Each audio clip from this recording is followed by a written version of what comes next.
पहलगाम हमले के बाद सारे देश को भरोसा था कि आदरणीय प्रधानमंत्री नरेंद्र मोदी जी के नेतृत्व वाला भारत इसका जवाब अवश्य देगा। ऑपरेशन सिंदूर के माध्यम से हमारे सैन्य बलों ने न केवल आतंक के अड्डों को नष्ट किया, बल्कि ये प्रमाणित भी किया कि आतंकवाद के समूल नाश के लिए भारत दृढ़ संकल्पित है। राजेंद्र शुक्ला, उप मुख्यमंत्री एवं सीधी सांसद राजेश मिश्रा का कथन, सर्जिकल स्ट्राइक पर आगे भी ऐसी कार्यवाही प्रधानमंत्री मोदी द्वारा जारी रहेगी। राजेश मिश्रा ने कहा, भारत पाकिस्तान का बाप है। राजेश मिश्रा जी हैं, सीधी जिले के सांसद, और आप अभी एक पर्सनली प्रोग्राम में यहाँ पे विजिट किए हैं बरम बाबा में। सर, ये जो मोदी जी अभी स्ट्राइक किए हैं, सर्जिकल स्ट्राइक, इसके बारे में बतौर सांसद आपका क्या कहना है?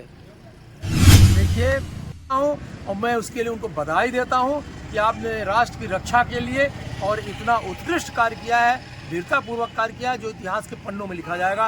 और आपको, पत्रिका को भी ढेर सारी इसके लिए मैं बधाई देता हूं कि आपने ऐसे विषय को उजागर करके और देश के सामने प्रस्तुत करने का काम किया।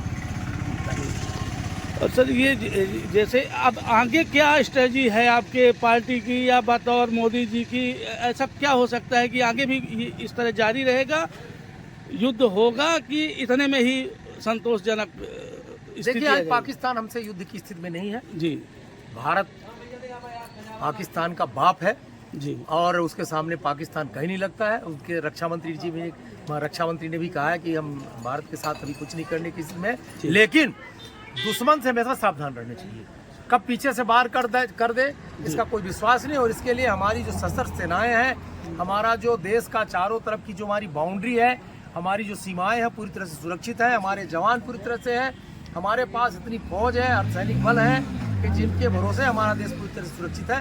और पाकिस्तान अगर कुछ भी करने की जरूरत करेगा, उसका नामो निशान मिट जाएगा, इसमें कोई बुराई नहीं। जी, बहुत बहुत धन्यवाद।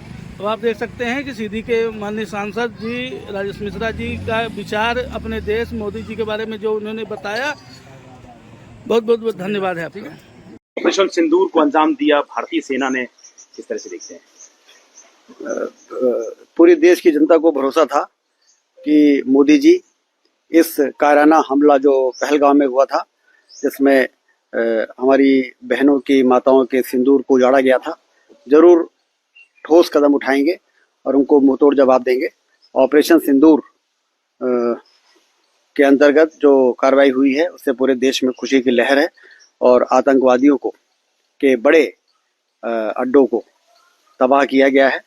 और अब ये लड़ाई अंतिम मुकाम तक पहुंचेगी, ऐसा सभी को भरोसा है। सर, इस बार वीडियो सहित निकलकर सामने आए हैं। लास्ट टाइम जब सर्जिकल स्ट्राइक हुआ तो कई विपक्षी दलों ने सबूत मांगे थे भारतीय सेना से, भारत सरकार से। क्या किस तरीके से कहना चाहेंगे? नहीं, उस समय भी सबूत मांगने की जरूरत नहीं। भारतीय सेना बहुत मजबूत है। सिर्फ राजनीतिक इच्छा शक्ति जब नहीं होती है तो फिर सेना मजबूर रहती है। लेकिन मोदी जी के नेतृत्व में जिस तरह से योजनाबद्ध तरीके से आतंकवादियों के अड्डों को पर अटैक हुआ है, वो निश्चित रूप से देश से अब आतंकवाद भी जड़ से समाप्त होगा और नक्सलवाद भी जड़ से समाप्त हो रहा है। सारा देश देख रहा है। सेना को बधाई, मोदी जी को धन्यवाद। सभी दलों में खुशी की लहर है, जहाँ तक कि कांग्रेस पार्टियों के भी रिएक्शन आ रहे हैं कि भारत माता की जय और ऑपरेशन सिंदूर को अंजाम दिया गया। किस तरह से? ये बहुत अच्छी बात है, क्योंकि इस समय देश को एकजुटता का परिचय देने की जरूरत है। राजनीति तो हमेशा चलेगी, चुनाव आएंगे जाएंगे, सरकार बनेगी बिगड़ेगी, लेकिन देश मजबूत रहना चाहिए, एक रहना चाहिए, जिससे कि आने वाली पीढ़ी को हम बेहतर भविष्य दे सके। इसलिए सभी दल के लोग जो इस ऑपरेशन की प्रशंसा कर रहे हैं, वो धन्यवाद के पात्र हैं। Thank you.